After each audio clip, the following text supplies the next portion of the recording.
Lebih dari sebulan sudah wabah COVID-19 menimpa Indonesia. Pun Indonesia memiliki lembaga kemanusiaan yang tujuannya meringankan dan juga menyiapkan masyarakat untuk menghadapi bencana termasuk wabah, yakni Palang Merah Indonesia yang dipimpin langsung oleh Bapak Haji Muhammad Yusuf Kalla. Assalamualaikum Pak JK. Waalaikumsalam. Apa kabar Pak? Alhamdulillah, alhamdulillah. Pak JK, kami akan mulai pertanyaan dari aktivitas PMI belakangan ini Pak. Kami melihat ada kemarin disinfektan besar-besaran menggunakan mobil gunner. Pak JK melihat ini cukup efektif Pak untuk meredam laju atau mencegah penyebaran COVID Pak? Coronavirusnya itu kan berada di mana-mana. Tidak ada yang tahu ada di mana, tapi itu dengan mudah menjalar atau menular dari orang yang kita tidak sadari, atau juga memegang benda-benda yang ternyata di situ ada virusnya.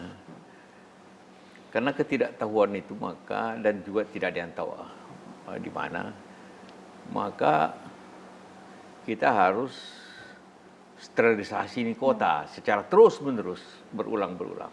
Bapak, tapi bukankah penyebaran itu sebenarnya dari masjid atau hotel? Karena kemudian disinfektan itu kan banyak ke jalan raya. Bapak melihat gimana Pak itu? Begini, itu dapat menular dari mana saja. Dari pertemuan begini, kalau salah satunya positif, kalau jaraknya sekitar semeter bisa kena. Ya, di mana bisa duduk, bisa juga orang tidur, mungkin tidur di tempat di hotel, kemudian tidur lagi pakaian yang sama, bisa kena. Bisa di masjid kan orang sujud, bisa di gereja, di mana saja, di sekolah, bisa di mana ada pertemuan antar manusia, dan juga kita anak. Karena itu contohnya di Cina menyebar dari pasar, di Korea dari gereja, di Iran dari Qom itu tempat suci Syiah, di Milan dari orang nonton bola. Dan di Spanyol juga begitu juga. Di Indonesia dari tempat hiburan. Menurut catatan resmi ya, walaupun mengatakan juga sebelumnya sudah ada. Artinya bisa menyebar dari mana saja, dan virus ini begitu kencang peredarannya. Maka karena itulah maka PMI mengambil langkah untuk sterilisasi kota. Tapi kita tidak jalan. Di Cina iya mereka bersihkan jalan. Di Korea dia bersihkan jalan.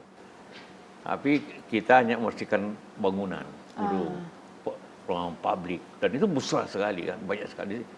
Karena itu PMI mengambil pola bekerja utamanya disinfektan, mensterilisasi kota gitu kan. Nah, ini memang bukan yang gampang karena kota itu besar.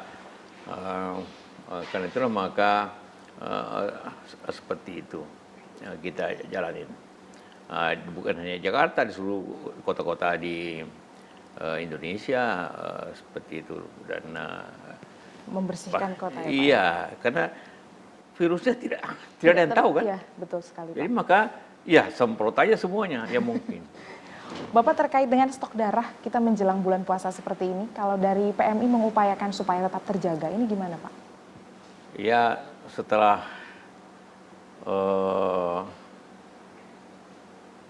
corona ini, orang tinggal di rumah, kegiatan kantor tidak ada, sekolah tidak ada. Biasanya donor darah itu di samping perorangan datang ke Keramat atau datang ke Jakarta Utara, Jakarta Timur, ke Jakarta Timur, juga berkelompok. Kadang-kadang perusahaan kumpulkan 100 orang karyawannya, atau instansi-instansi lainnya. Sekarang itu tidak ada semua, jadi pasti menurun.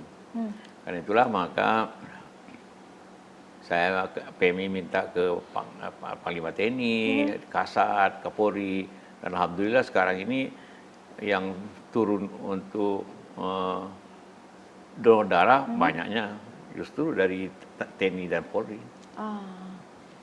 Bapak, kalau kemarin WHO baru saja menyarankan supaya negara kita tidak menggunakan rapid test untuk tes cepat itu dan lebih memilih PCR menurut saya. Bapak melihatnya ini bagaimana Pak? Rapid test itu sebenarnya hanya untuk indikator aja, atau memilah-milah. Kalau positif maka harus dites lagi. juga banyak rapid test beredar dari perusahaan-perusahaan yang terkenal atau tidak terkenal. Nah ini yang banyak yang memang tidak memenuhi syarat juga.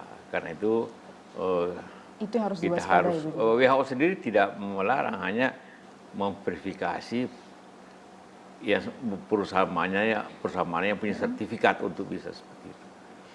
Tidak semua.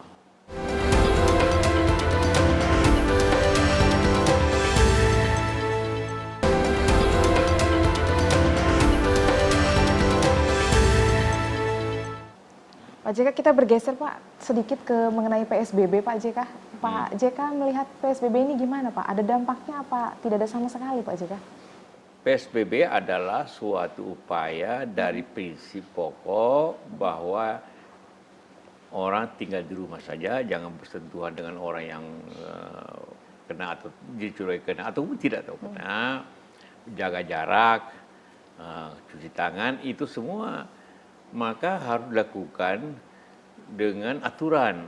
Aturan itu tercermin dalam PSBB itu. Jadi pengetatan sosial Berskala besar Pak. berskala besar. Tapi Bapak melihat ada dampaknya Pak, kita sudah memasuki. Tapi karena tidak diikuti dengan peraturan sanksi tegas, hanya lebih banyak himbauan, makanya ini tidak efektif.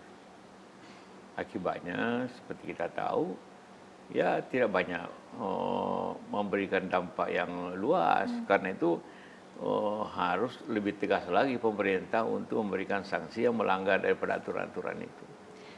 Pak JK kan sebelum-sebelumnya dalam masa 2 periode Bapak yang berbeda menjadi wakil presiden, banyak sekali yang Bapak tangani. Pendekatan seperti apa Pak yang tepat terkait dengan PSBB ini? Menurut Pak JK bagaimana Pak? Ya, saya menangani banyak musibah atau banyak bencana. Baik bencana alam kayak di tsunami di Aceh, Jawa Tengah, gempa Merapi, Jawa Tengah sebagai ketua Bakornas waktu itu kan ingat kan, ketua Bakornas. Sebelum ada BNPB. Kemudian juga kita mengalami konflik-konflik sosial. Saudaraan dan sebagainya Pak. Ya, kalau bencana alam, begitu gempa terjadi, kita tinggal menyelesaikan akibatnya. Orang kehilangan rumah, kita bikinkan rumah, macam-macam, kasih makan, macam-macam. Selesai. Waktu lama memang kalau di Aceh, tapi upayanya di situ. Kalau begitu juga konflik terjadi, selesaikan. Sebabnya selesai.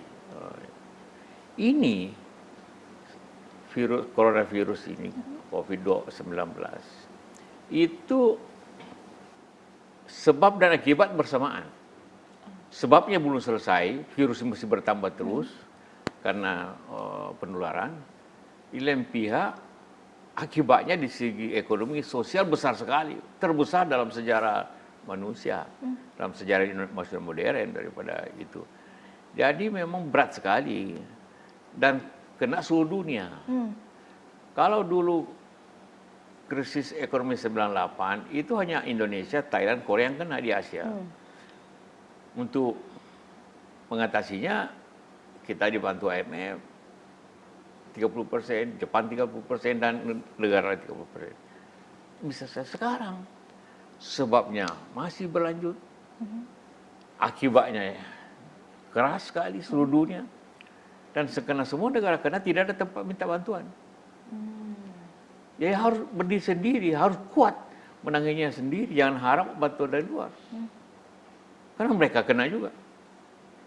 Nah, itulah yang kenapa ini berat sekali mengatasinya, karena menyelesaikan sebabnya sekaligus akibatnya.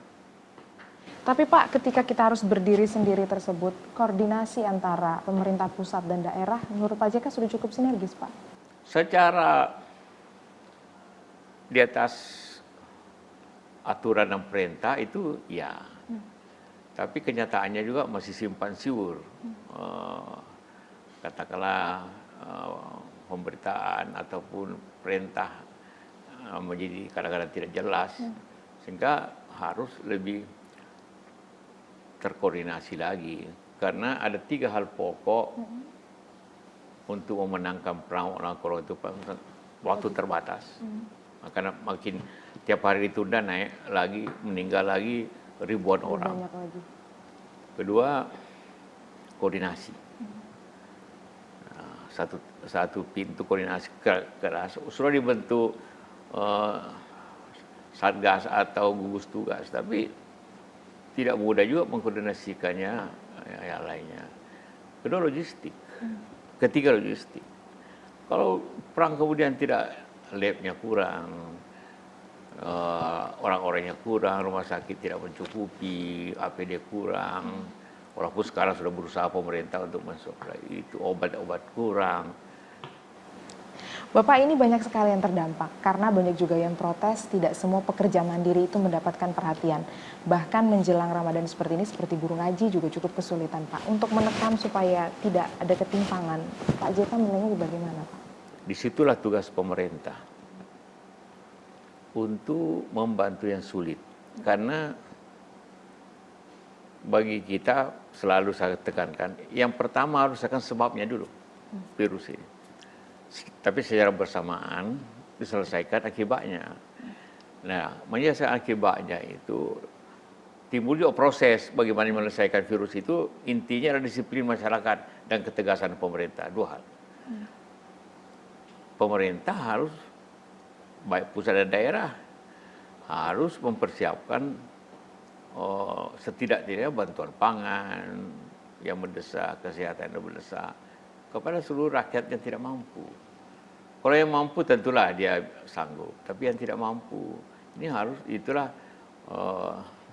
pemerintah mempersiapkan BLT, mempersiapkan, itu suatu program yang harus cepat dijalankan, jangan tertunda, karena 1 hari tertunda ratusan orang meninggal.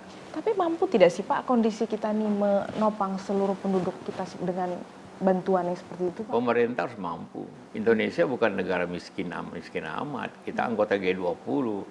Kita tentu ada juga cadangan, tentu juga bisa meminjam. Jangan lupa negara Timur Tengah yang kaya pun sekarang mau meminjam untuk mengatasi itu. Maka kita harus mempertaruhkan segala hal. Jadi harus diselesaikan dengan berapapun ongkosnya. Ongkos sosialnya contohnya harus. Kalau enggak ini menyebar. Berbeda kalau gempa. Kalau kita tidak selesaikan segera, oke lah. Masih bisa orang menunggu. Tidak ada akibat lainnya. Tapi ini, kalau ditunda makin menyebar. Semakin parah. Pak JK, jika kemudian kita tetap dengan metode kita yang seperti ini, prediksi Pak JK sampai berapa lama, Pak, PSBB ini harus diperpanjang, Pak? Saya hanya membaca prediksi-prediksi yang ditulis atau diuraikan oleh para ahli. Saya sendiri tidak ahli untuk memperkirakan itu. Ada yang mengatakan bulan Juli akan sampai 180.000, ada yang mengatakan 120, itu semua perkiraan saja. Dengan asumsi-asumsi yang ada. Tapi yang jelas, Amerika saja yang jauh lebih mampu dari sisi apa saja dibanding kalangan negara-negara kita ini, karena dibawa ke politik di sana. Tidak mampu juga. Karena Trump juga telat. Karena dia lebih mementingkan politik daripada pekerjaannya. Ingin terpilih lagi. Jadi ini jangan dipakai sebagai sarana politik.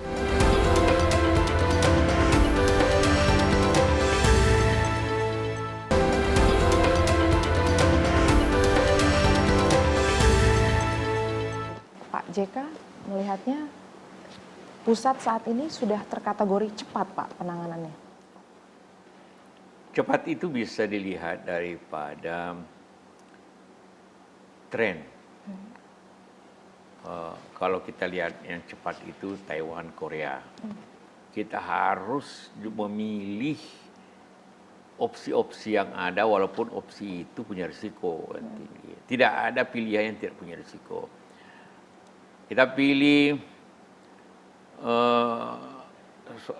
pendekatan yang lembut, orang boleh masih kemana-mana dan sebagainya. tentu rakyat agak lebih senang, tetapi penurunannya kan lebih banyak.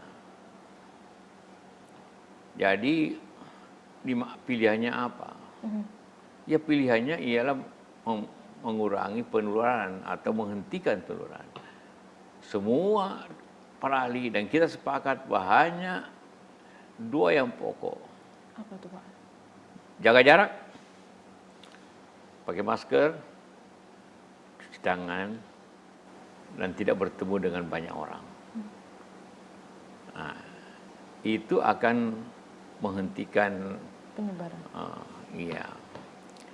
Nah, ditambah lagi kita, seperti katakan, karena tidak tahu di mana ini virus ini, maka kita harus besar-besaran saja mensemprot apa yang mungkin. Pak, ini mendekati bulan Ramadan, kemarin pemerintah baru saja melarang untuk ada larangan mudik ya Pak ya. Tapi kita lihat transportasi umum seperti KRL masih beroperasi. Pak JK melihatnya gimana? Iya, ini kan dilema saya katakan tadi. Untuk mempercepat penyelesaian itu memang hanya kesadaran dan ketegasan.